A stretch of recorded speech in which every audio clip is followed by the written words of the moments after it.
evening, Demon fans, and welcome back to the Demonland podcast. My name is Andy, and well, the streak is finally over. It had been 308 days since we had last tasted defeat, and I had almost forgotten what it felt like to leave the footy dejected, feeling like the world had come to an end. Tonight we'll attempt to make sense of what happened and what we can do to make sure that we never, ever feel this way again. Joining me tonight to do just that is longtime Demonland contributor George. Good evening, George. Good evening, Andy. Good evening, B-Man. Good evening, Demonlanders. Well, tonight hopefully we'll find out whether Andy's MFCSS has returned, and hopefully between the three of us we'll manage to discover the solution to our ailments that surfaced against Fremantle. I don't think it's returned yet, but it's creeping back in. Also joining us tonight, Mr. Positivity to my doom and gloom. Good evening, B-Man. Good evening, Andy. Good evening, George. Good evening, Demonlanders. It's a unusual feeling walking away from the G, I have to say, processing a loss. Different. You get used to winning, don't you? And I have to say, I was sitting in the on the wing in the sort of very Melbourne area. I guess the whole crowd was Melbourne, and it was a pretty cocky bunch we all were at halftime.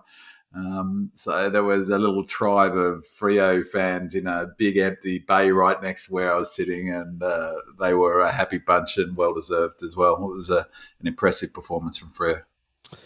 Yeah, it was.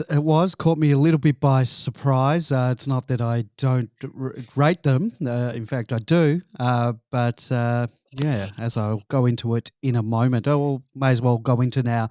As I mentioned at the top of the show, our 17-game winning streak has come to an end.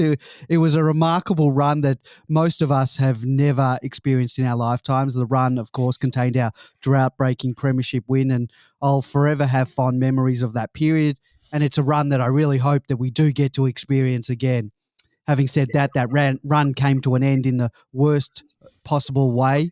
It was a total capitulation on our part. Winning a flag and supporting the league's front runner has not made me so arrogant that I can't bear a loss.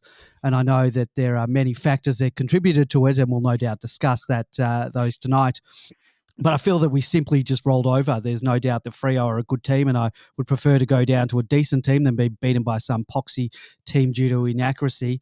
It truly was a game of two halves. I thought we were a bit lucky to be ahead at quarter time, and for once we were the beneficiary of another team's inaccuracy in front of the big sticks. And in the second term, we dominated, playing the Melbourne way that we're accustomed to. When we got to a 30-point lead, I really thought we were home and hosed, and I felt quite comfortable chalking up another win and another scalp. I certainly wasn't expecting the tsunami that was to follow. The Dockers then banged on 10 goals straight, and from our 30-point lead, they kicked 13 goals to 1, leading to a humiliating defeat that highlighted the collapse of our structures that have held us in good stead for the past 30-odd matches. I kept waiting for the momentum to shift. I was expecting that at any moment we would wrestle with the momentum back our way, as we've done many times over the past season and a half, but the cavalry never came. Losing Ed Langdon last week was always going to put a spanner in the works. It forced us to rob Peter to pay Paul by taking Spargo's forward pressure out of the forward line to play him on the wing, and then to lose Tom McDonald a day out from the match, and you lose a valuable link-up player as well as a big body to help block for Brown. I've made my thoughts clear on the T-Mac versus Weed debate, and my sentiments in that regard have not changed. I don't think Weed will make it at senior football in this side. I'd love to be proven wrong, as I've said time and time again, but time and time again, he has failed to make an impact when given the opportunity. Similarly, I don't think we can afford to play Jake Milksham again. He's served the club very well since coming over. He played some fantastic games for us, but the game of footy, I think, has passed him by. Whether we helped him along to 200 or not, I can't say, but I think the team would be better served playing some young blood because we're not getting enough output from Jake. George, in your match report, you noted that between Sam and Jake, they had 12 possessions, 3 tackles and 165 metres gained. Losing the general in Stephen May so early in the game was always going to impact our structure, particularly without having T-Mac to be able to swing back in defence. And to make matters worse, one of his lieutenants in Petty suffered what at the time we assumed was an ankle injury, but turns out it was his knee, which the club has claimed has been cleared of any damage. And after that, he was severely hampered for the rest of the match. Our excellent record of keeping teams to under 60 to 70 points was always going to take a hammering with the breakdown of our structures, and that record did, in fact, take a hammering with us conceding a rare 94 points. Thankfully, Gus performed his newfound position in defence as well as he has been all year, saving a few certain goals with his courageous marking and defensive abilities. Otherwise, the end margin could have been a lot worse. A Norm Smith medalist was a shadow of himself, notching up one of his lowest possession matches of his career. At the game, he looked clearly injured or sick, and it was confirmed after the match that he was indeed ill. Despite both Oliver with 36 possessions and Viney 28 possessions having very solid games, Freo's ability to rack up clean clearances from centre clearances and around the ground was too overwhelming for the Dees, particularly in the third quarter where they won 9-1 centre clearances. Our forward connection was once again a problem. I mentioned last week that it was entering 2018 to 2020 territory, and this game was no different. Brent Brown was ineffective. There were times when he was battling multiple defenders, and often there was no separation between our two tall forwards, causing both of our forwards to compete for the same ball on multiple occasions. Thankfully, Bailey Fritsch was an ever-reliable goal scorer who now has hit the scoreboard in every single game this season, a feat that's only been matched by about half a dozen other players this season. Toby Bedford too showed a bit by kicking 2 goals. All in all, perhaps it was the loss we had to have. Injuries and a breakdown of structures most definitely were a factor, and I can wear the loss. Perhaps not the way we lost, but the most important thing now is how we respond this week. We have a few tough games going into the bye against the Swans and then the up and about Magpies on Queen's birthday, followed by a possible top-of-the-table clash against the Lions at the G after the bye. We'll absolutely know where we stand this year after our next 3 games. We'll either be standing tall or right back amongst the pack. And guys, we'll be talking a little bit more about the breakdown of our structures a bit later. Do you have any other general comments about our first loss of 2022? Not really from me. I don't think it was actually the loss we had to have in one sense. Like you've just said, we'll talk about the breakdown of the structures, and I think that was the very, very fundamental reason that we got the result that we saw. And it wasn't just a breakdown in one area; it was across the whole ground, unfortunately. And you just get the results. At the end of the day, Fremantle were a top 4 side. They have got very, very good systems in place. I compare them to where we were probably in 2020 at the moment. They've got young players. They're still learning a system. They play a very good, safe possession type of game. But because of the structures of ours that failed, they were absolutely, utterly able to exploit it, and they did in a big way. So we'll talk about that a bit more later on. And I mean, I was going to talk about the game in the sort of tactics section. So sort of have a look at the game from a tactical perspective. But just before I do that, Andy, just as a general thing, you mentioned some of the stats, Weed and Melksham numbers, but it wasn't just Ben Brown only had 2 disposals for the game, 1 mark, 1 kick, 1 handball. Melksham had 5 disposals. Steve May was off, obviously, and as well as Fritter played in terms of the goals, which were great. He only had 7 possessions. You mentioned Wiedemann, but the big one was Petrarca with only 10 possessions. So apparently his lowest ever. His lowest since his first season, I believe. But perhaps it's the lowest ever. So it's obviously goes without saying, it's not just the numbers, it's the lack of impact that he had in terms of contested possessions and winning the ball himself in those situations. So I'll touch on that as well, but like just some of those numbers, Ben Brown had a complete shocker, and it was partly defensive thing. That thing of 2 flying, it's been on Demonland a little bit, 2 talls flying, but that's how we do it. We have multiples talls going for it. We don't look for separation, and we look to bring it to ground, but we couldn't do that either.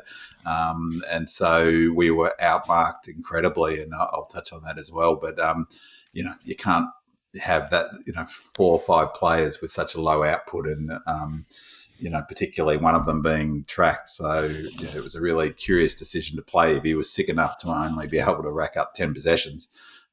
Very curious. I mean, in the last quarter, he started deep full forward, and it's what you do when someone's injured. In the old back in the day, that's what you did. If you were a bit, you're on one knee, you'd put your gun at full forward and say, "Don't leave the square," and that's what it looked like. So he basically didn't have an impact in that last quarter at all.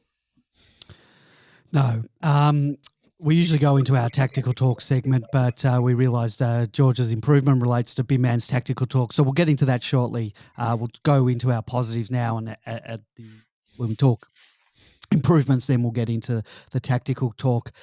Each week we take a look at either a team or an individual positive or an area in improvement. And this week I couldn't come up with any positives from this match. There were only a few shining lights in cameo roles. However, this week I'm going to do a reverse Bin Man who likes to sneak in a positive into his improvement.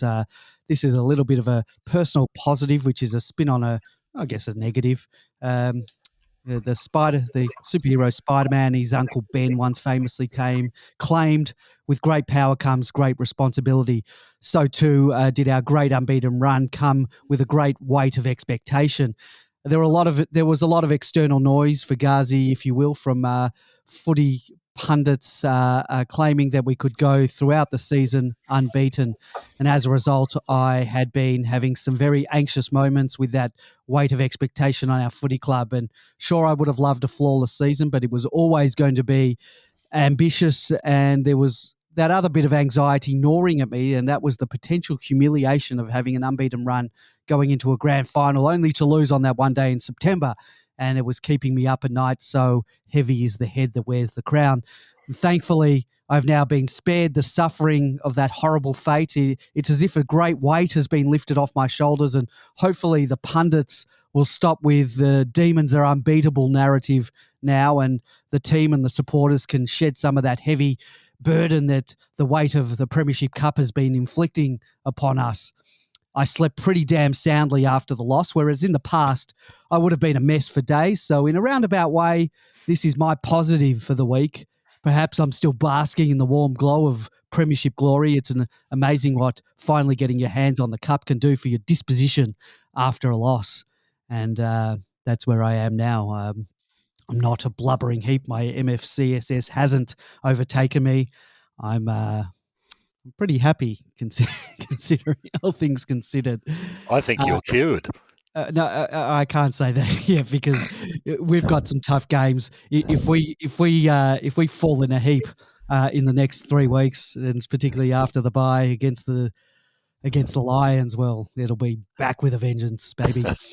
George, you want to? B-Man, you've said in our little chat here you wanted to do an overview of the game from a tactical perspective. Can that wait till we do tactics? Yeah, maybe. Yeah, George talks about the structures, and I'll leverage off that. Jump in with that when George talks about that. George, in your positive, you wanted to talk about the crowd, and I'm curious to what you have to say about this. So take it away. Yeah, there's been a bit of a discussion on Demonland during the week. Some people come out and of course said we're pathetic supporters and we should all be turning up at much more than what we are. The crowd was 29, close enough to 30,000 this week. And I thought that was a bit of a harsh call from people. Putting aside the COVID arguments, when you looked at even the Collingwood and Carlton game, they've got 80,000 members in each club. So there are 160,000 people could have come to that game. Of course, they're not going to fit in. But the fact is only half their members turned up across the board. We've only got just over 60,000 members, and there might have been a couple of Fremantle supporters there who were very noisy. That's what I want to... How many do you think there were? Because by the end of the game, it was very loud, I thought, for a team that I thought was above, obviously, GWS crowd size numbers. Yeah. But I thought they were very vocal and very loud. And I looked over to the Southern Stand side, sort of, I guess, when you... just to one side of our goals. And when they kicked a goal, there were a lot of people jumping up on the Southern Stand side. I think there were a number of their supporters there, which was surprising. Yeah, I think they were all immediately below me, unfortunately. Where you sit, below there. Yeah. I think what they've done is put them all in, because they were all reserved seats, of course. They put them all in the same area, but they were very noisy, which, all credit to them. Yeah, flag mantle. Exactly. Especially when you're winning, it's very easy to be very noisy. But But yeah, the reality is, even if there are a couple of thousand there, that basically half our members turned up to watch the game, which is exactly what Collingwood and Carlton were doing. When you look at Essendon versus Fremantle earlier on in the season, they had 24,000 turn up. Essendon's got last again 80,000 members. They had 24,000 turn up. Geelong, while Cardinia Park's being rebuilt, somewhere in the order of 25,000, I think they can fit into the ground at the moment, but they only got 20,000 turn up to their game. Again, Geelong's got 65,000 members, so about a third of their members turned up. So I think it's a bit rich for people to claim that we're not being supportive enough of the club. It's pretty typical of AFL supporters across the whole range. Even though we've won a premiership last year and you'd expect more, we've got another 57 years before that where we had very little reason for the supporters to turn up, and it'll take a long time to build us up to the same levels of these still bigger clubs. Big man, anything you want to add to that? The crowd was great, I thought. 29,000 is a solid crowd for a Freo game. I remember that game there, Freo. We came back from 45 points down at three-quarter time and it was wet and miserable. And I reckon there was he would have been lucky to be 10,000 there that day. It was cold and wet, and I sat down the bottom of the Ponsford stand because the top was open, and I think that was the last time my son went to a game of footy, actually. So, but yeah, so I thought 29,000 was terrific, and the atmosphere was great. I thought it was a terrific sort of atmosphere in the ground, and I'll pay credit to the enthusiasm of the Freo fans. They were certainly up and about, and I was impressed with their cheer squad. I couldn't quite understand what their chants were, but I might email them to let them know to articulate a bit more clearly. But yeah, it was a game. I thought there was an atmosphere befitting two top four sides playing, two top of the table sides playing. So I thought it was a great crowd.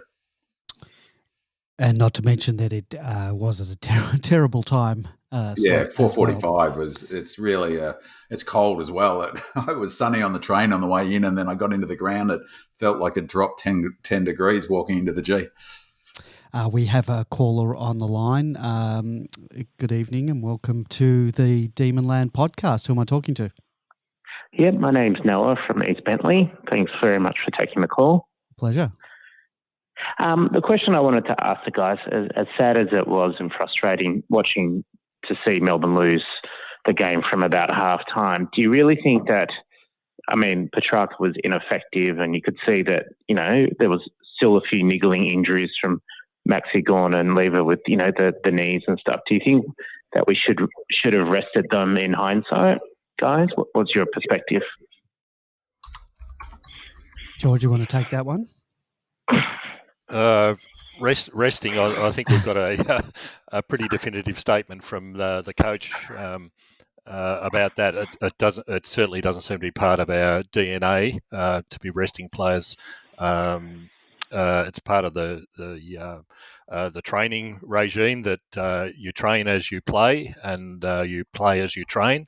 So it's always great in hindsight. You think you should rest players to give them a break because they're obviously playing injured, but that's the nature of AFL football, unfortunately, across all teams. But with Petrarca, you could see he was lacking pace and everything, and it was on the news that he was sort of feeling a bit flat in the morning. Couldn't he have been replaced by 10 other players in the VFL needing a game? I just thought it was probably a good time for him to be rested if he had the flu or some bug, because he was clearly not his usual self. I agree with you there, but I just answer that because I've had playing sport yourself with things like the flu or a cold or something like that. You think you're okay until you actually get out there on the field and start running at full pace, and then you realise you can't do things that you normally could. And for these quality players that we've got, I don't think anybody would have thought that Petrarca could be so far down on his impact in the game as that. An 80% fit Petrarca is probably better than any VFL players that we've currently got going around. So he probably thought the same, and the coaches probably thought the same, but the situation was worse than what we expected. I reckon it's a really good question because, to be honest, I think Petrarca owes us one because Goody was asked that question in the presser, and again, I've just been loving Goodwin's presses because you don't have to read between the lines, and he's pretty straightforward. And he paused before answering that question, and really, Petrarca, that sort of performance, he left us one of our main drivers down. His response to that was he checked with Track, and Track said he was good to go. And you don't, with something like that, like it's not an injury. If he's sick, who knows what the illness was? Could have had the flu that's going around. He could have had whatever. We had a couple of players pull out of the Casey game. Magic Door didn't play. I think there was Van Rooyen. Van Rooyen was out sick, so it probably suggests there was something going through the club. It's a really interesting one because Track gave himself the green light, and he's a professional athlete, as George says. But he's also a leader, and so he's made the wrong call. There's no question, and maybe he thought he was going to feel better. George is right. Who knows? He maybe didn't feel it going out, but he shouldn't have played. I don't think. Not if he was. He couldn't give us anything in that second half. And so when we lost May, we were essentially a player down, and particularly with Petty, it also meant that Petty came back on injured. I think the wrong call was made, and that was Track's wrong call. So that it wasn't great, I didn't think. So the club weren't going to overrule him. The club can't tell unless it's an injury, and then they do the testing and do that. The club's not going to overrule him if he says he's good to go. They're going to do that. As George said, no doubt, of course, you'd expect that he thought he was good to go. Otherwise, he would have pulled the plug, but he wasn't. So he's made the wrong decision there. And, hopefully he doesn't do that again. Thank you. And one final question. With our inaccurate kicking, which, all the players, especially Petrarca, and that's the main forward line, has been really inaccurate and has probably not cost us games because we haven't lost any. But do you think that could be our Achilles heel this year if we don't kick straight during important games in the next couple of weeks, guys? I actually think it was a big factor in this loss. I mean, I don't know what would have happened in the second half, and I'll talk about that in a sec. We were running on the spot in that last quarter, so they might have still rolled over the top of us. But Track missed a shot that could have given us some momentum in the last. But the two key ones was Fritter missing that the shot that he, on the swinging around on his left that Viney fed out to him. That's bread and butter shot for him. And the Weeds miss from after his good mark where he hit the post. The game, they were critical games, but goals. Both of them would have put us out to 36-point lead or 31. We ended up with only 25 points after Lob scored that goal, but we should have had a 5-goal lead coming into that halftime break. And who knows, 5 goals might have been enough to psychologically challenge Freo to get up. So I actually think it cost us in this game. It was interesting. I got to the game really early and watched the team do their warm-ups, and Mark Williams was working exclusively with Petrarca and was obviously changing his technique. It was a much more measured, slower approach to kicking. The sad part was he probably took 10 or 15 shots at goal, and he missed every single one of them in the warm-up. So something's not working, but they know that they need to work on it. Yeah. The set shot that he took, I was directly behind him. So I could see the direct line to the goal, and I was yelling at him to play on, but he ignored me. And but his setup looked better, George. He wasn't spinning the ball in his hand, and he was walking in straight. And it was actually not by his set shot standards, it was actually not a bad kick. It went relatively straight. It didn't hook. So it did actually look like he had a bit of a different technique. But if you're practicing and your technique changes before a game of footy, it's not ideal, is it? Thanks very much, guys. Pleasure. Thank you for calling. All right, we'll move on. Hey, Big Man, your positive this week was players returning from injury. Now, keep in mind we are going to talk ins and outs later, so go for about players returning, but be mindful, not discussing who you think they should replace. I will for the be moment. very mindful. But it sounds like from what Goody said on SEN this morning that we've got Yes. some players coming back. I won't even mention who, Andy. I don't want to spoil it. Well, you can spoil it. That doesn't. It's not So huge it was news. funny that I listened to that just before. They didn't. They said Salem's coming back. T-Mac's coming back. T-Mac, Lang is coming back. They're all available. They're all available. But the obvious question, which they didn't ask, was what through the one. So and we'll talk about it later. But he's not going to give everything away. Yeah, really the thing about the positive, so the positive is those players are coming back into the team. And what I wanted to say is I said this in 2020 and I said it in 2019 when I called into the podcast, is that one of my frustrations about the coverage of the game, as I've talked about ad infinitum, is it's dominated by ex-footballers and it's really, they give poor service to fans and there's a series of myths in football that get perpetuated, and one of them is the soldier in, soldier out palaver that is on all the time. And it just frustrates me no end because by far the biggest determinant of success is how healthy your list is. Injuries is by far the biggest factor in whether a team is in a shape to win a flag. And every year it's downplayed. And you simply cannot take out 4, 5. How many of our best 22 did we have out this weekend? Like at least 4 out of best 22.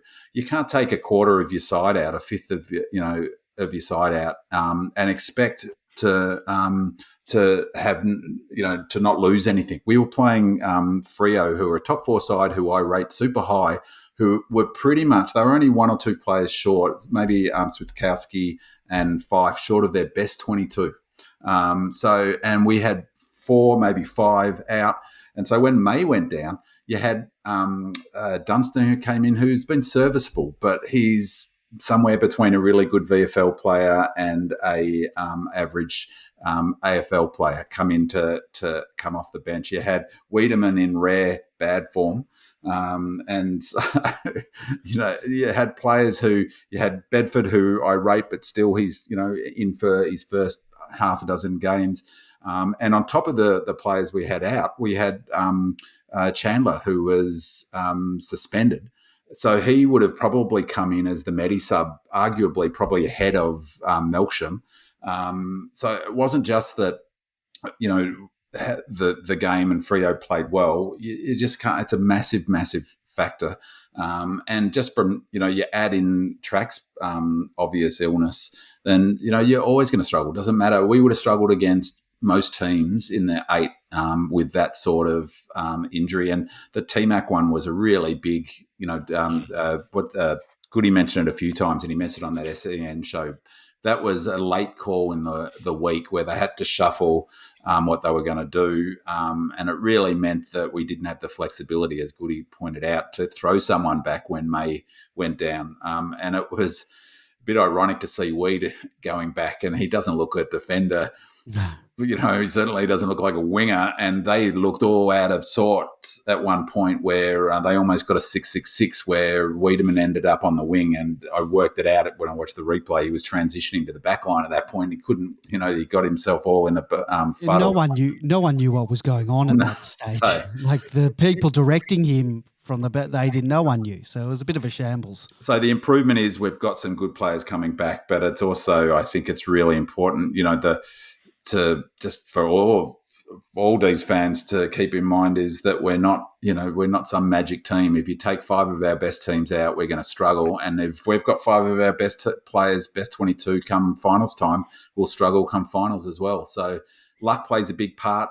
Man management plays a big part. We've got the added complexity of COVID this year, and you don't actually know what the impact on some of these elite athletes are. Some people will will struggle to get over it. It's a respiratory illness after all. So maybe that's still being a factor for the Dees. So, yeah, so it'll be great to see, in particular, Salem back. We really, really miss him. And the fact that we've travelled so well, we've won 10, it's easy to think, oh, well, we can do it without Salo. But Salo, I think, is arguably in our top 3 or 4 most important players to how we set up and how we play.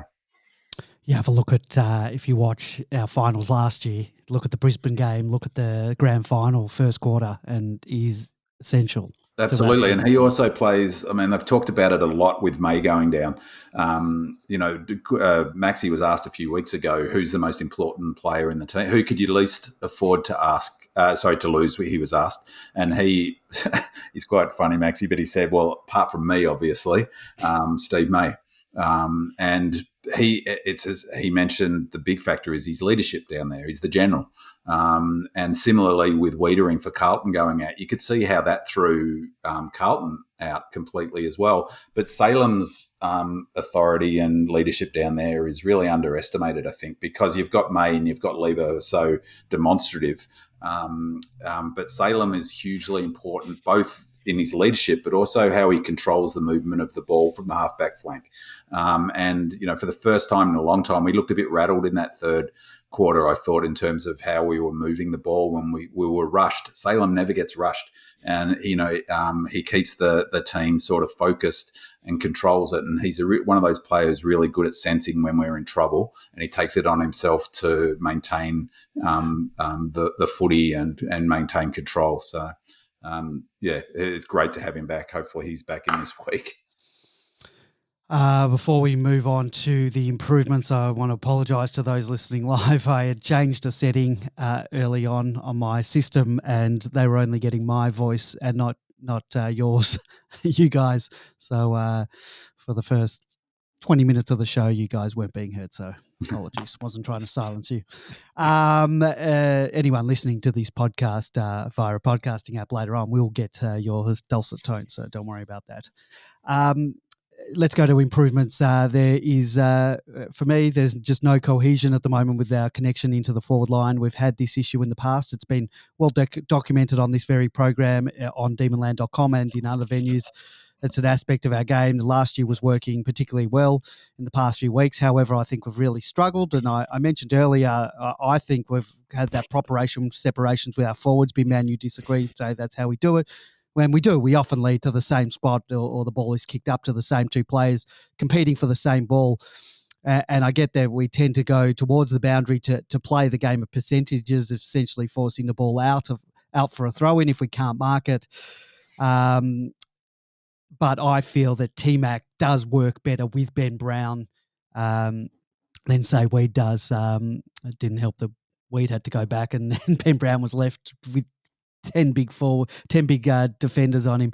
And on top of the connection issues, it's our inaccuracy, which we spoke with the caller about. It's a massive problem too.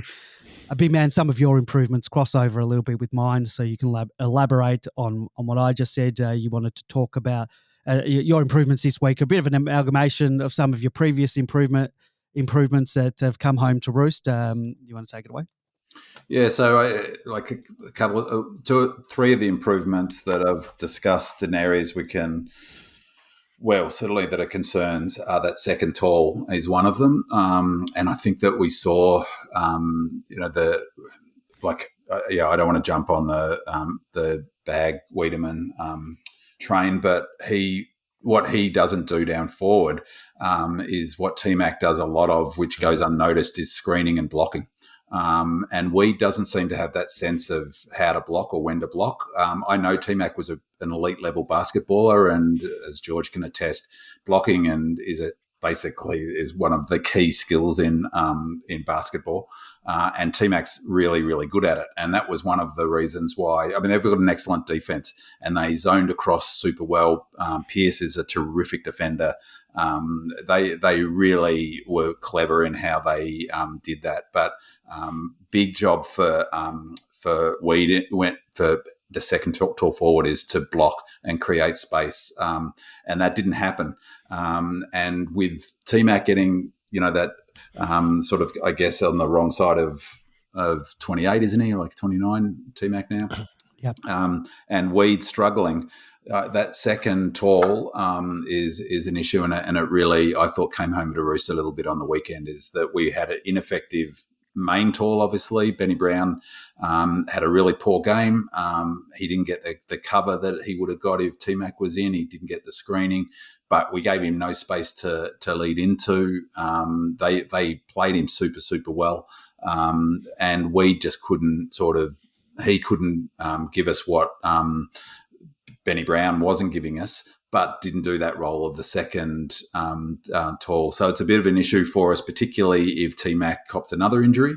That Van Ruin's not ready to come in to play that role. So it's definitely a question mark for me in terms of, an issue. And we saw what happened in this game with that second tall struggling. And as I say, with Benny Brown out of form, but also just get no space. So credit for Freo for setting it up that way. Then the other one was the small defenders. So I put on the agenda a few weeks ago about, it's been something I've talked about for a while now, but our biggest area of defensive weakness, I think, is managing those small defenders. And we had 7 goals kicked against us between two of them, Schultz and Walters? No, not Walters, who also kicked what's his name? The other, I'll think of it in a sec. So 7 goals between, 9 goals if you include Walters. And we, really struggled. That was a bit unfair on Hunt, though, because he was stretched all over the place and he was zoning off his players off Schultz. He was on Schultz early on and kept Schultz goalless to half-time, I think, and then Schultz ended up with 4. So that's a area that's definitely a weakness, and they were terrific in that second half with the ground ball get. And then the last one was the tracks kicking for goal, and we've talked about that already. But it's really, it's a bit of a worry that he's practicing a new technique right before the game, and we really need, but especially when they push him forward to break a tag, we need him to take his set shots. He'll get his fair share of them, and he gets them from the boundary. That's where he sets up. He sets up in that forward line towards the boundary and leaves the corridor for the bigs. So he's got to sort it because it's a big issue. So all 3 of those things hit us pretty hard on the weekend, I thought. It's not good when 3 areas of improvement all fail to improve at the same time. Yes. George, the system and how and why it failed, and then Bin Man, you're going to expand upon that and the tactical talk section that's been postponed. Take it away. Yeah, I think we've touched on a lot of these things, and unfortunately, I think in this game we saw the perfect storm for us where our systems failed across the whole ground. It wasn't just in one area, and they failed for different reasons. But I think the only fortunate thing was that Fremantle didn't blow us away by much more than what they did. For the last 12 months, we've heard the coach and we have talked about the systems that we've got in place and the structures that we've got in place. And Goodwin reaffirmed it even in his interview today. We have a system that is necessary to compete in finals, and the proof is in the results that we got last year, and there's no doubt about it. The successful sides have successful systems. Gone are the old days where you used to have 20 better players than the other players than the opposition on the field. You need to work together as a team. These systems are dependent on a couple of things. Firstly, you need talented players and individuals around which to build the structures. You're not going to get 22 talented players on the field. You might be really lucky and you might get 10, 15 quality players, but you then need the role players alongside them to fill the gaps and work as per instructions, and to complement and strengthen the system as a whole rather than just the individual efforts. But what happened? Well, we'll start with the defence. We lost Stephen May very early in the defence, and Stephen, as Bin Man mentioned before, is one of the critical building blocks and is recognised by the club and the captain as being one of the major players in the side that we really need to keep on the ground. Then we lost Petty, who would have filled in with an injury to May normally, and that would have been fine, except Petty then got injured himself. So our talls down the back were left with the grand total of Jake Lever there, and that was it. And then you finished up as a result of Petty being off the ground for so long. They swung Wiedemann down there to try and give some sort of protection, but of course they've got a couple of tools in Lobb and Taberner who are pretty seriously good footballers in their own right. And we finished up in the silly situation of poor old Jaden Hunt, I think at one stage was trying to match it up with Lobb. We were lucky that we got away with what we got away with, so to speak, because that could have been a really, really bad outcome for everybody. In the middle, Binman mentioned before, Dunstan was brought into the side. Petrarca was obviously ill and 10 possessions for the whole game. Certainly wasn't what was needed in there. Unfortunately, the structures in the middle didn't work because for a long time we were still playing Petrarca in there, and effectively we had two players, alongside the rucks. So it wasn't surprising in the third quarter. It was 9 clearances to 1, I think it was. More importantly, it wasn't just 9 clearances to 1; it was 9 clear clearances to 1. It wasn't the struggled one. They got such clean possession out of the middle. It really left the already depleted back line an even worse situation. The structures had fallen apart. Dunstan certainly wasn't, when he was brought in there, wasn't able to, and he isn't, of course, a player of Petrarca's quality. So Oliver and Viney battled manfully and did a fantastic job in there considering the circumstances, but it really wasn't surprising. Up in the forward line, the other one, of course, we missed in the middle was alongside him was Ed Langdon. He's our link man. He's the man who provides the outlets, that are so critical. He provides the defence that is so critical when they're trying to switch the ball around the field.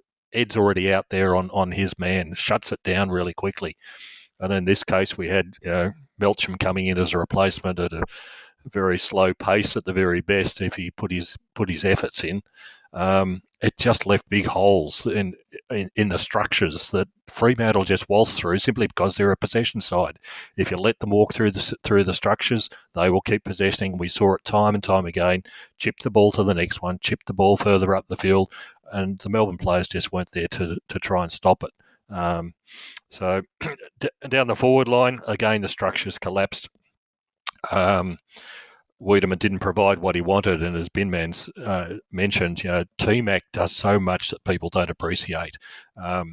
Not only does he provide the blocking capabilities, but he is also that second link man quite up on the wing. Those critical contested marks that provide the link to go forward. Wiedemann simply can't or doesn't provide that sort of output that's necessary. So when you've got a team that's been playing and winning with these sort of structures, it requires these critical link persons around the ground, and then you take them away, there's a big hole that results. Now, the good thing about all of this is that these structures can be rebuilt.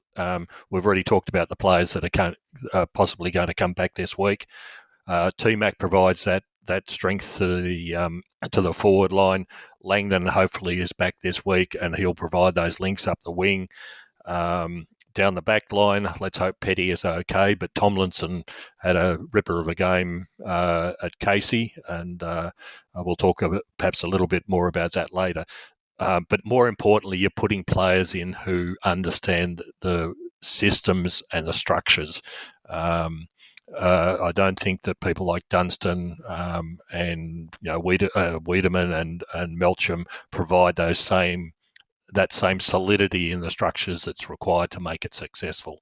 So simply bringing back the players that are currently out will make a big difference. So we don't need to throw the baby out with the bathwater. And in fact, if we want to continue being successful, we need to continue with the current methods and structures that Goodwin's put in place.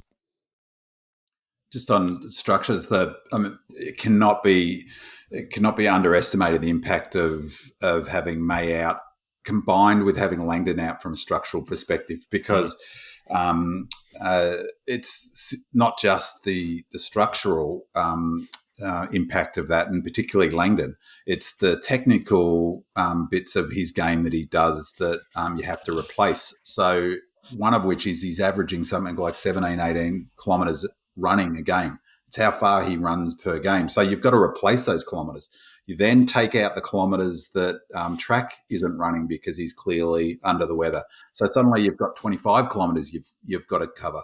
And the meters gained from Petrarca as well. Meters gains, you've got to get that. But in particular, Langdon, on the first crack, they showed some footage of Spargo, who ended up on the wing, and I presume they put him there because he's got a good tank, but he can't cover the ground the way Langdon does. So it's not just that Langdon covers distance, it's the speed at which he covers it. So he's like a 400-metre runner. So I was really surprised, actually, that they didn't play Bedford on the wing. Maybe he doesn't have the tank, I'm not sure, but he's got the wheels to get up and down the ground. But the way they set it up, Spargo took the wing role, and Nibbler took Bedford took Spargo's role. But then so we've lost those kilometres, and they showed the footage of Spargo where he was trying to do what Langdon does, which is get down deep and be behind the ball and end up being a last defender of, just to help out that last defender position, and becomes basically an extra defender in the way Gus does. But Gus doesn't get as deep as regular, although he did in this game. And Spargo was a little bit behind, as King pointed out, like 10, 15 metres doesn't sound much, but it meant that he couldn't impact defensively contests that Langdon does. And he showed footage of how Langdon gets back against Hawthorn, for instance, really deep into the goal square and to disrupt marking. So you've got that structural problem. And the other issue was when Spargo went there, that means you throws a structural problem up forward. That's because right. You lose Spargo in the You lose line. Spargo. So Bedford played well in the first half, but almost completely disappeared in the second half. And then, with May going out, of course, Petty was off for almost a full quarter. So we had Hunt on Taberner a number of times. They did a great job. So in that second half, they really spread the field, which meant that they created lots of one-on-ones up forward. That was really super clever. But when May went out and Petty went out, that means they had to put Jordan, who was on the wing. So Jordan has been playing wing all season. He's doing a great job, but they had to put him back in the defensive zone to help out back there, meaning at one point it was Melksham on one wing and Spargo on the other. And Melksham's not going to cover the distance that Jordan's going to cover. And those two wing roles are so critical to how we, as George said, transition. It's just irreplaceable. So that's my point really about the impact of injuries. If you can't replace Langdon with a player who can run that sort of distance that he can and impact defensively the way he can, well, you're going to lose something. And we certainly saw the value of Langdon and Steve May in particular. So structurally, the other big structural issue that was created was track not being able to play in the centre. And tactically, from a tactical perspective, I thought it was a fascinating game. I was really looking forward to see how this game would map out. And one of them, it was interesting because Goody didn't respond. They brought an extra, sometimes two extras to the contest. And that drove their success in the second half in terms of contested ball. He never responded. Goody never put an extra to the contest. He just let it go how it was going. He didn't do anything really to arrest the momentum. So I thought that was really curious in terms of his response. But structurally, again, our model is that we are more often than not at clearances, one player down, often two players down. We were in this game because from a structural perspective, Goody backs in track, Oliver and Viney to win their share of 2-on-1 balls where we've got two players competing for it. We got monstered, and again on the first crack they showed that footage of multiple players swarming our one player. if Track's up and about, he wins that ball anyway. And we've talked about it all season. He gets in there, he beats two players. In the end, they put Sparrow in there to try to do it, but they never brought an extra to the contest. So I thought that was really interesting. So structurally, we were all over the place. And for the first time in a long time, you could tell when I was saying before, when Weed almost got a 6-6-6 against him, he didn't know where he was running to at that point. It was right in front of me. And that's the first time I've seen real chaos down on the bench. People were pointing everywhere, and it was like no one really knew what was happening. And at that point, I thought we're in trouble here. We're not going to be winning this game because our structure was all over the shop. And the other structural issue in that game actually was Max. Max is clearly sort of struggling a little bit. Played a great game, I thought. But he was given a lesson, Jackson, in the ruck from Darcy, who's a super player. They let that happen as well. He had a lot of ruck time. So structurally, we were struggling from that perspective as well. The other thing from a structural perspective, I was a bit surprised that Gawn didn't get pushed back. I thought that was interesting, George, that Goody didn't choose to do that. Because he's done that in past when we're struggling down back a little bit. When we're struggling in our defence with height. It was interesting that he didn't pull any levers really tactically, apart from the ones we had to shuffle, to fix our issues. So from a tactical perspective, I thought the game was fascinating and was really looking forward to it. We talked about last week about how similar their game plans are. But the difference is the amount of switching and the amount of ball control they did. So as a full game, if that game was a boxing match and it was a 4-round boxing match, you would have given three of those rounds to Freo.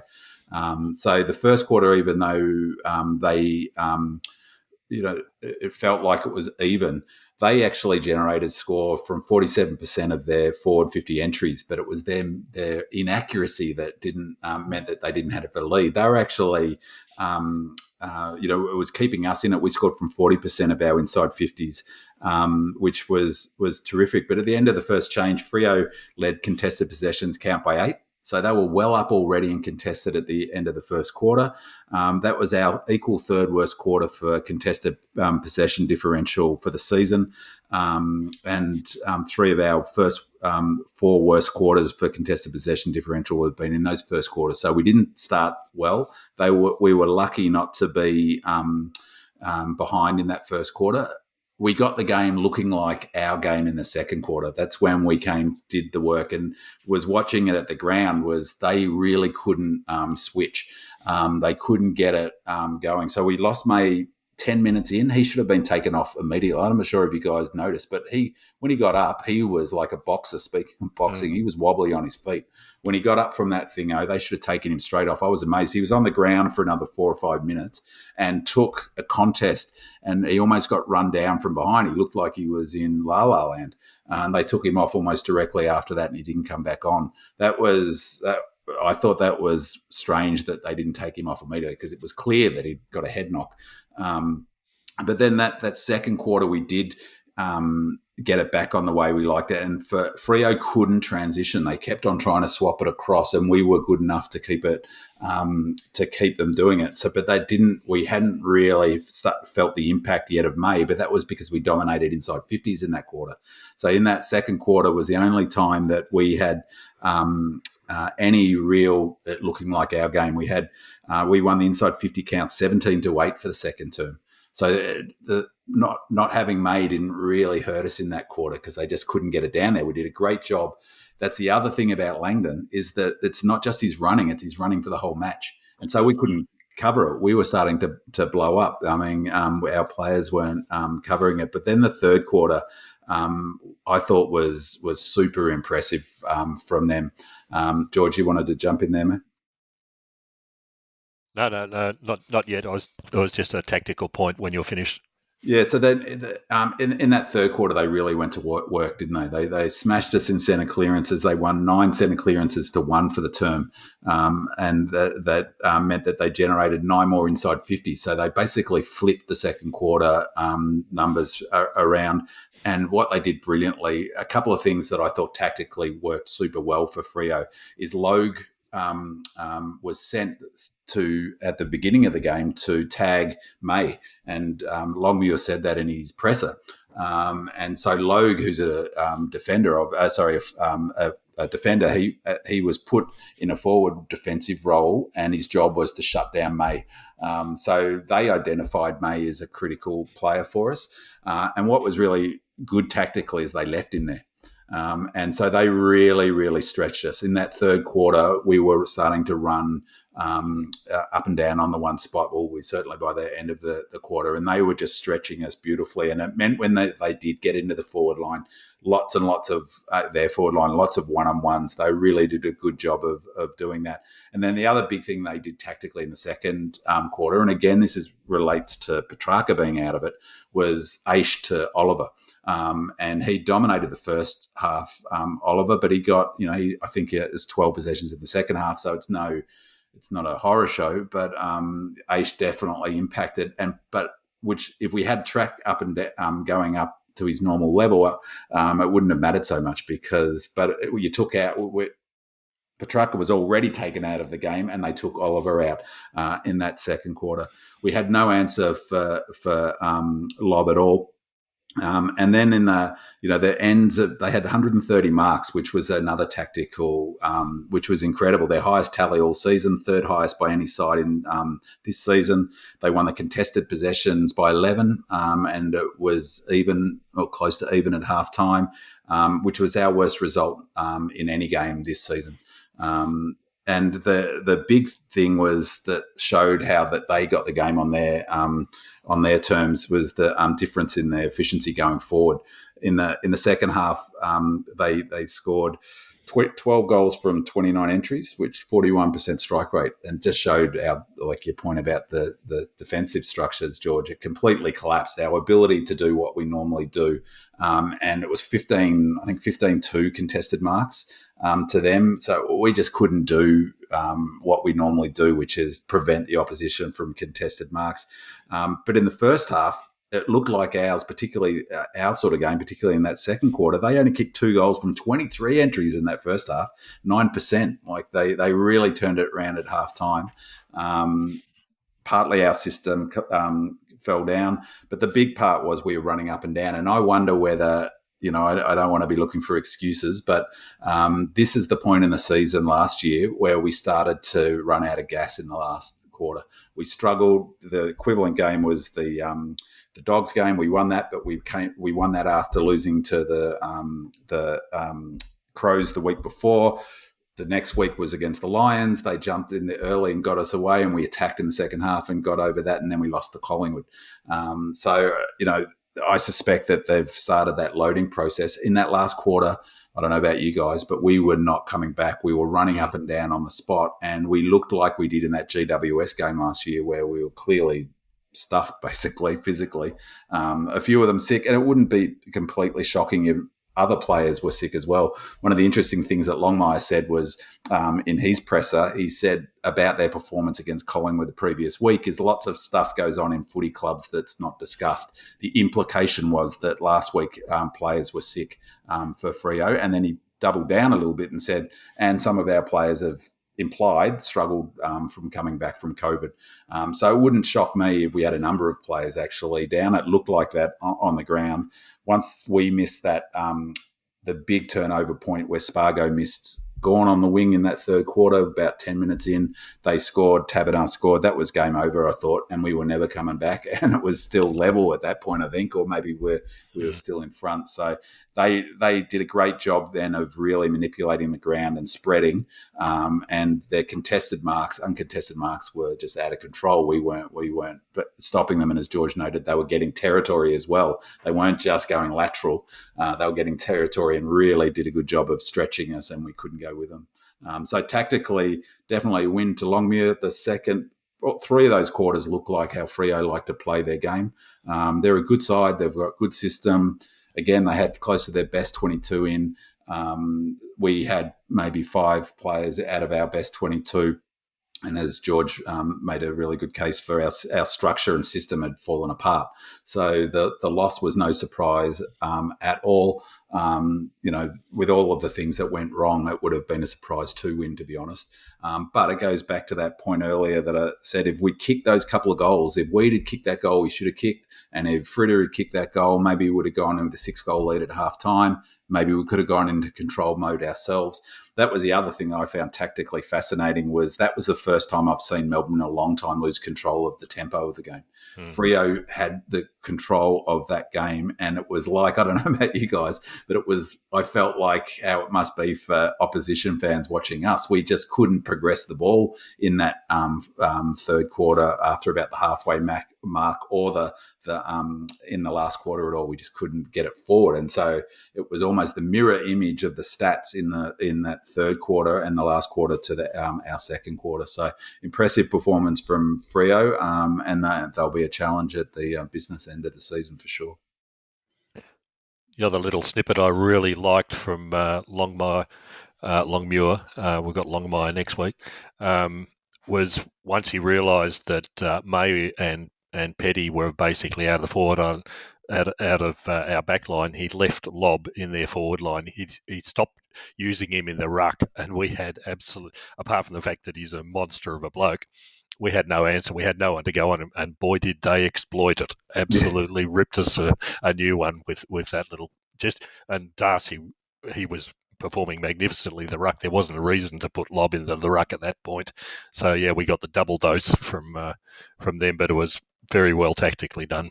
It was, and just on that, at three-quarter time, they'd taken 90 marks to our 51, and they only averaged 90 marks per game. They had that 90 mark by three-quarter time. They were smashing us, and I thought the game, from a structural perspective, if there was one moment, George, that summed it all up for me, was Darcy marking on Bowie from 40 metres out and going back and drilling it. That was the other thing on that point about accuracy.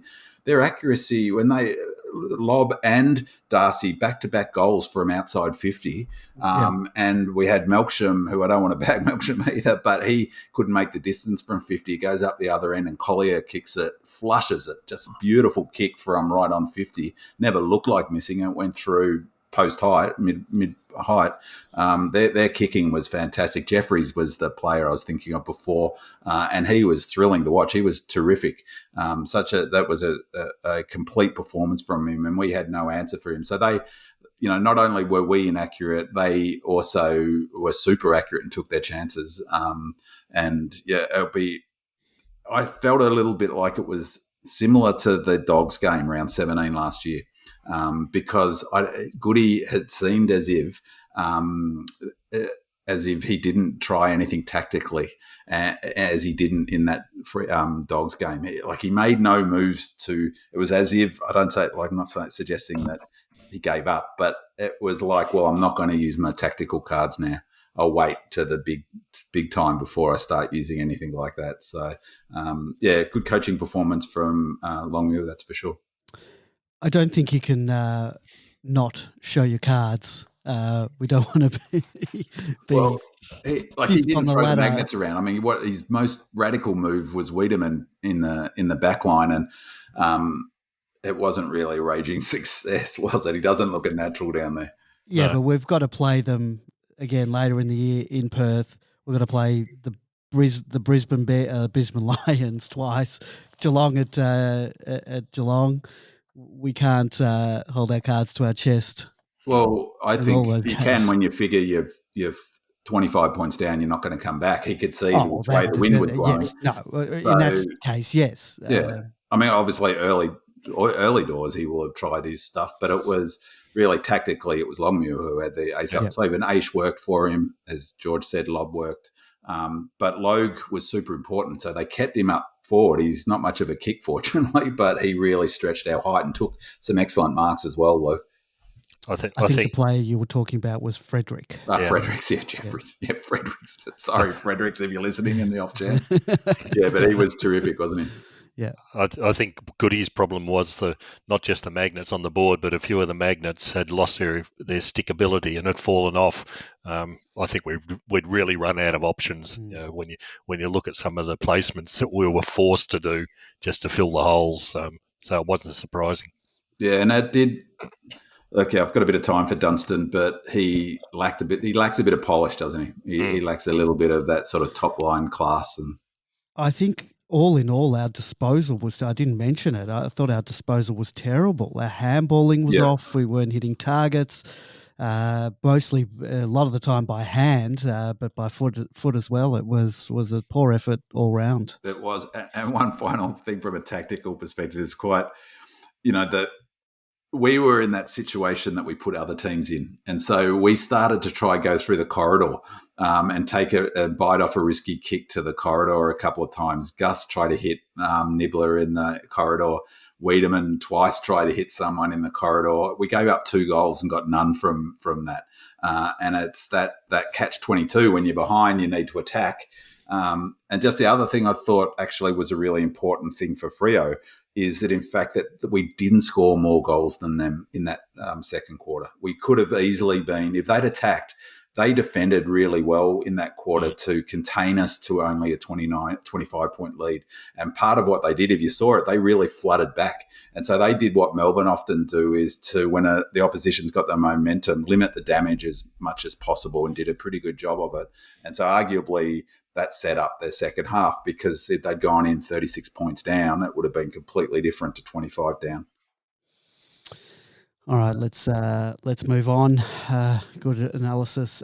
Casey, the Casey Demons managed to survive the day of challenges that in many ways mirrored their AFL counterpart. They were undermanned, losing players to late withdrawals, yet emerged undefeated and still on top of the ladder from their encounter with Frankston. I believe we won by 18 points. B-Man, which Demon list of players impressed you? I only watched the first half, and no one really. Well, Daniel Turner was the standout, wasn't he? He was terrific in that first half. So I'm not sure, George, if you watched the whole match, but Turner looked excellent. So, and he's only recently back from a pretty long spell from injury. So I thought he was impressive. Beyond that, Tomlinson played. I know he got pretty good stats. I looked at the numbers. His numbers were up there, and he played pretty reasonably. But I have to say, no one else really jumped off the page for me. Menez Wagman, he looks classy, but didn't impact hugely. It was a pretty scrappy first half, I have to say. If you go on Twitter, Casey Demon's Twitter page has about a minute or so of highlights of Daniel Turner. He did look pretty good. Yeah, he played particularly well. I watched the whole game. Turner dropped off in the second half, but his first quarter was just magnificent. He had 5 marks and 10 disposals, and playing as a backman, that was just fantastic. Frankston are a pretty good side. They've got all these really tough, seasoned VFL type players that just keep on grunting in all the time. So you don't see too many 17 or 18-year-olds playing in their side, but they've got some really seasoned players. It was good to see we had Hibbert back, but he was on reduced minutes. I don't think he played the last quarter at all. He wasn't really influential, but it was good to have him back on the field at least. Majak Daw was out, so we didn't have the ascendancy in the ruck that he provided in previous weeks. Andy Monu's Wakefield seemed to be in everything. I think he's got a real future with the club. He's got a fair bit of get up and go about him. Mitch Brown was doing quite well throughout the whole game. Look, he's at the end of his career from an AFL perspective, but he's a really smart VFL player. And he provides that link that, we were talking about, that T-Mac link up the ground and the contested marking. When Tomlinson was bringing the ball out, particularly in the last quarter, it was always being kicked to Mitch Brown up on the wing. He was the target, he was the man. So the other guy that really impressed me, who is unfortunately not on our list, but Corey Ellison was moved forward, whereas he played in the back line in previous weeks, and he kicked quite a number of goals. And he's certainly got strength, and he kicks straight. He's quite impressive. So I wouldn't be surprised to see him drafted by the end of the year, the way he's going. Tomlinson, I think he's nominated for the mid-year draft. Has he? I think so, yeah. I read that somewhere. And he was arguably the difference, wasn't he, in terms of the result? Yeah. Tomlinson had a good run. He did did what Tomlinson does. I think it was 27 disposals and 8 marks. They really couldn't get past him, quite frankly. We only kicked 2 goals in the second half, if I'm correct. But it just meant that the back line had to hold up because Frankston were just attacking, and Tomlinson just kept on repelling. So it was pleasing to watch from that perspective. But you're right, there weren't. Turner was impressive. Bailey Laurie looked like he was suffering from whatever Petrarca was suffering from. Yeah, he was a bit disappointing, wasn't he? Yeah, he just had nothing there. I was impressed with Woden. He seems to have put on a lot of muscle really, really quickly, and he's starting to use that to be physical about the way he goes around his game. So, look, he's we're not going to see him in the seniors by any stretch at this stage, but he's looking more and more like his old man the way he plays, and with a lot more strength than probably what Shane had. So, it was another win to the team. That's great. But there's no real standouts. Turner's only, like Ben Man just mentioned, just back from some injuries, but that's not a bad return. I think it's his first game back. Before we move on to the ins and outs, Terence in the chat room, a good friend Terence, friend of the show, says, team, I know that last week I was cancelled not to listen to David King, but I have one question. He said earlier today on SEN that we are 11th without the ball, whereas we were first with a significant gap to second in 2021. Does this telegraph a significant concern? And I know that David King has been saying that all year about us, that we're so-and-so, 7th, 11th, whatever, without the ball, and how we were first last year. So, big man, you're the man. I know you don't like David King, but does that statistic concern you? Well, again, it's the thing. And what does it mean, by the way? What does it mean? What's the context? Well, I think it means without the ball, because he's tried to explain that on it. There's these 4 core things that champion data tell him. What is it, pressure? About. It's without the ball. It's all the defensive work that goes into a measurement that champion data, as I understand it, and I've only heard this sort of their attempt to explain it, but I think it's all the work that happens, the running defensively, the sort of off-ball work, the 1% is rolled up into a measurement, which is what you're doing without the ball. But so it's basically a measurement of your defensive work, how strong you are defensively in terms of your running, and not defensively in terms of your inside 50s or opposition scores. And that he uses that as one of his 4 things that apparently is the core things that champion data look like to measure. And Freo are really high on that. I think they're number 1 or number 2 on that measurement this season. But what frustrates me about that sort of statistic is, what does he mean? Like when we were second in 2021, was at the end of the season or at the same point in the season? Because there are a number of stats that they talk about like that they talk about last season. Well, you can't compare a full 23 rounds with where we are at round 10.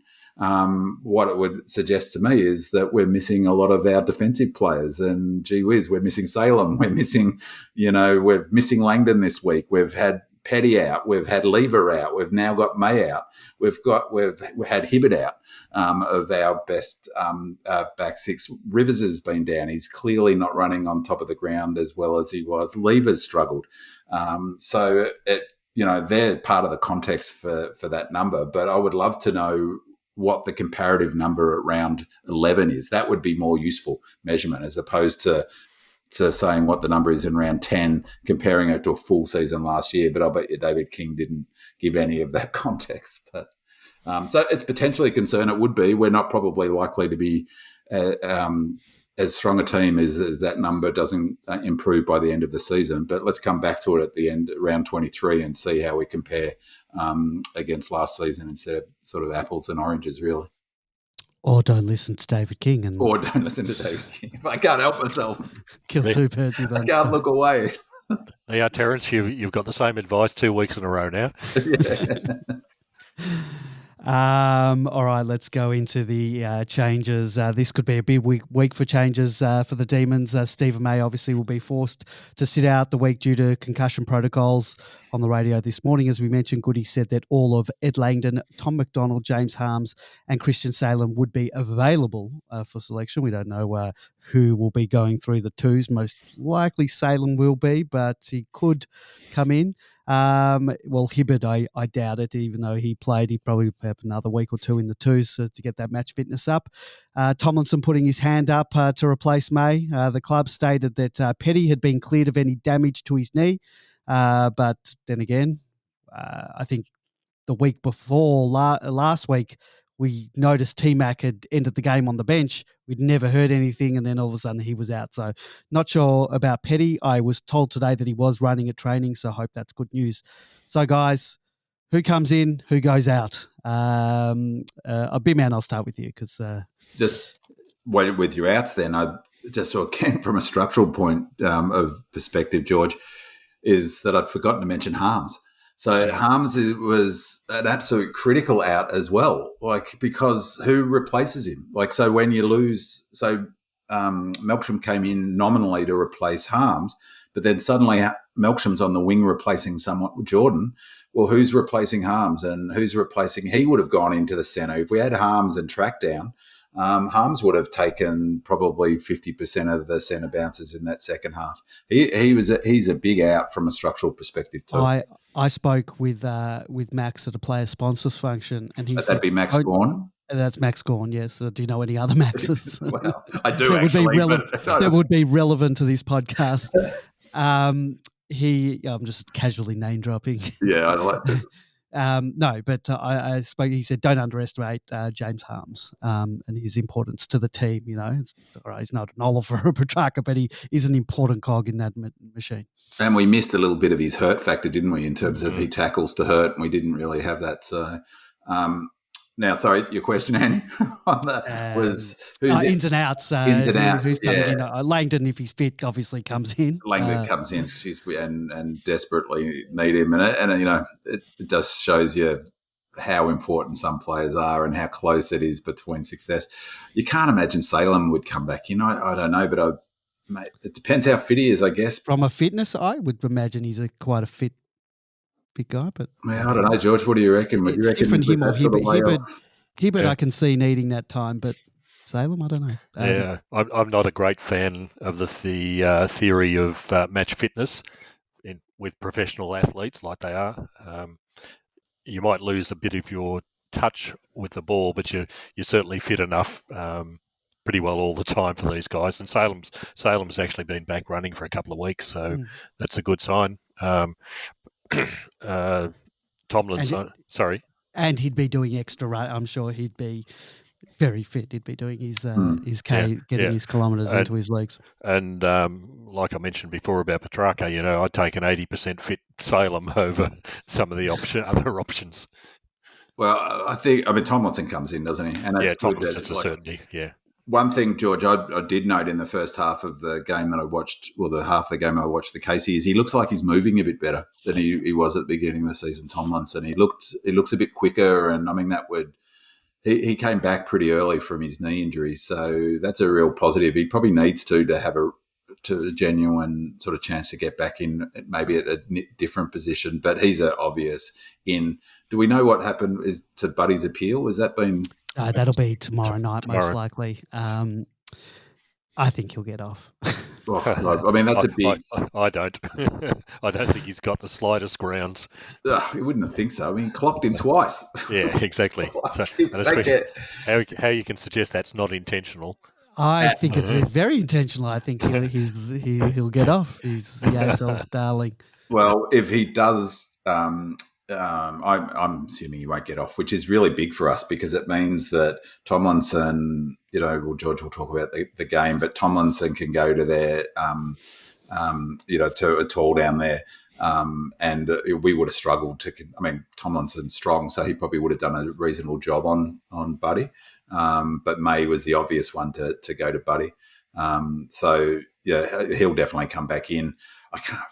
I'd be surprised if Salo does, but Salo's the sort of he's got a level head. He's the sort of player you could see him slotting back in. Would you take Solo over Rivers at the moment? Yeah, he's not playing with the same zip he was last year, is he? It's the knee injury. I think they didn't give him the time. I don't know. Obviously they know better. But so I don't know if you'd replace him. I mean, I don't. Yeah, I mean, I think Weed will probably come out and T-Mac comes in. But Benny Brown had a bit of a horror game as well. But you can't really drop two talls, he won't get dropped. But he'll be keen for T-Mac to come back in. Harms has got another week, hasn't he? No, he mentioned him as being available. Whether that's Ducks and Drakes, and so he'll come back in. There's and so Melksham will come out. You'd assume maybe Bedford back as a Medi sub. Chandler. So Chandler's he's done his 2 weeks, hasn't he? Yeah. That's an interesting one. I mean, his energy, we would have really done with his energy. The other thing about Freo's, which was impressive, is how quick they are across the ground. They really use that to their advantage, didn't they? And Chandler is someone who can help in that department. Not that we're playing Freo this week, but Swans will look to stretch us. That's for sure. They like to play quick. So yeah. What about Petrarca if he's not available? It's a good question. Well, maybe Dunstan stays though. I'd imagine if he was crook, if he was ill, it's likely a week. Yeah, he apparently didn't train today. Yeah, but he might have had a few days off. He wasn't with the players. Just throwing that out there. I'd imagine if he falls out, then the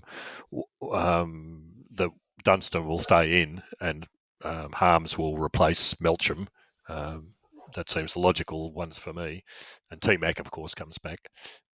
Yeah. Lazy makes the good point about Harms is that he's actually really, and again, I'm probably guilty of underestimating Harms. He's been terrific this season.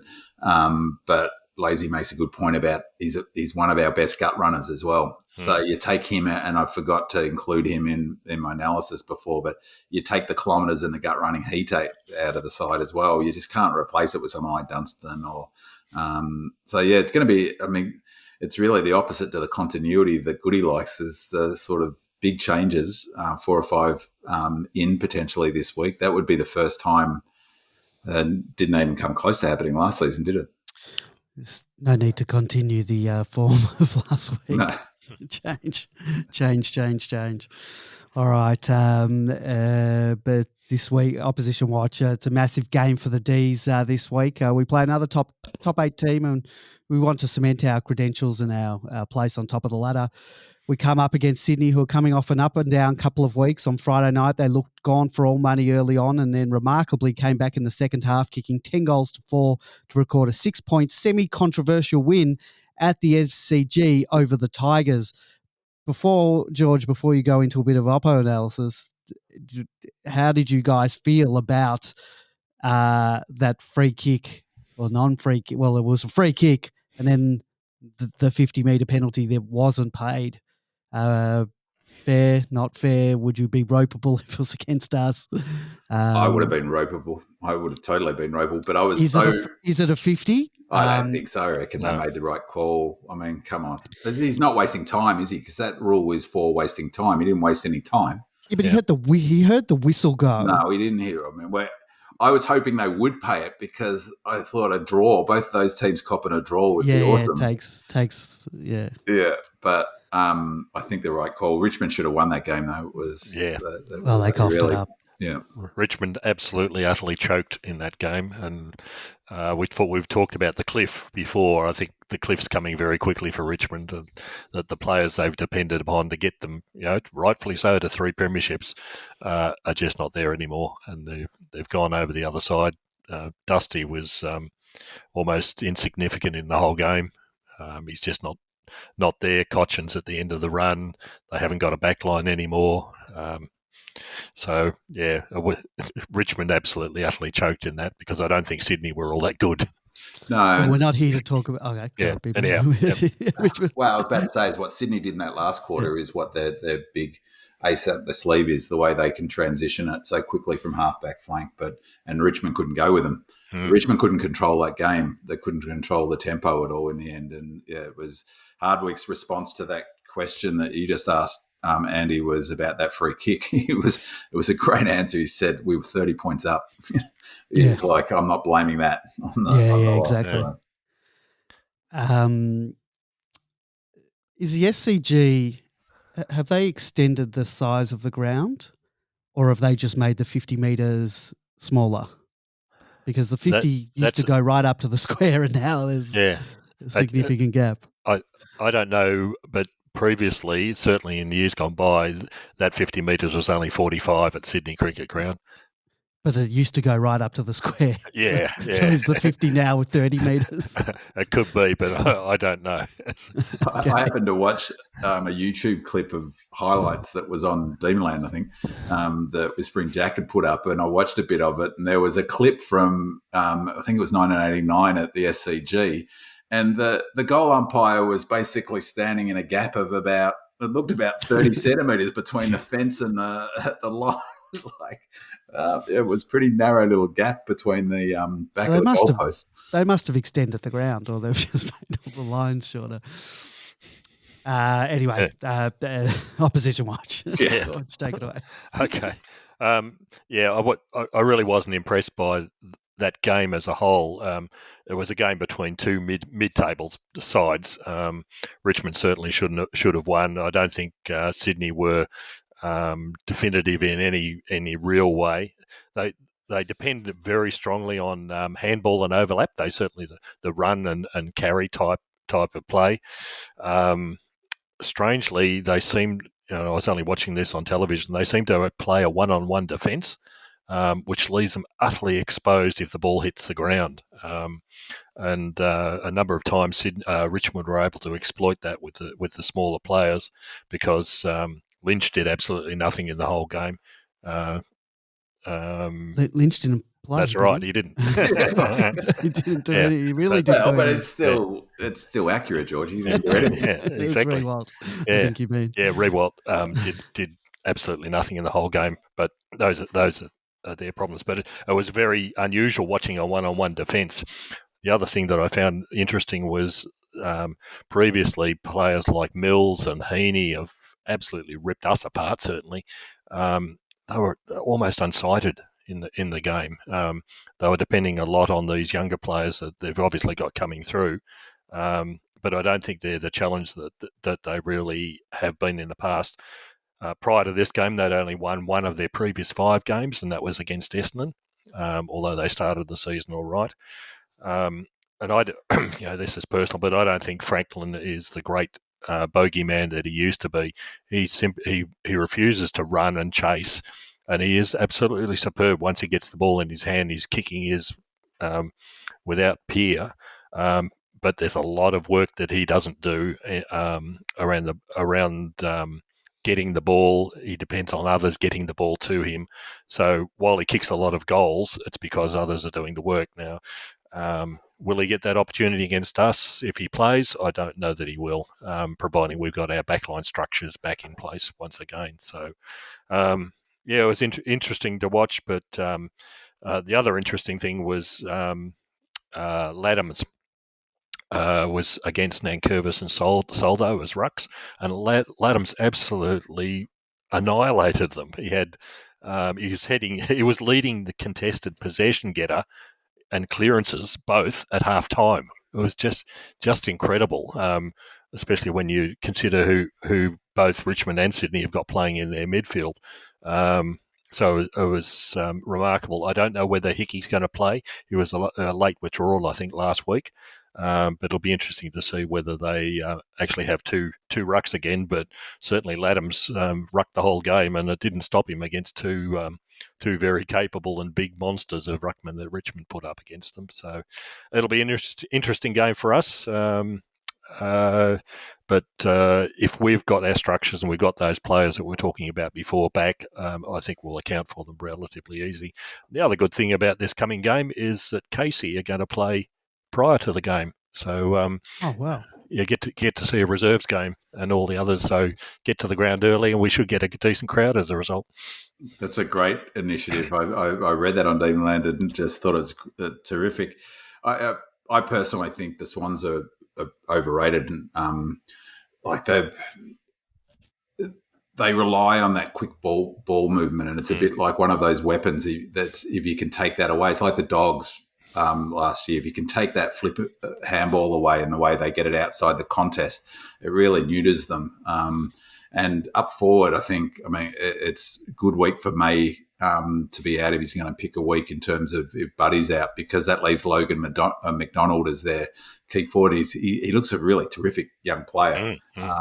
But you know, they rely on those mid-size that might stretch us a little bit. It'll be interesting to see who they put on Papley. Do you reckon Hunt will go to Papley, George? That would be the logical one, yeah. Yeah, you'd think so. And he's I hate the phrase, but he's a bit of a barometer.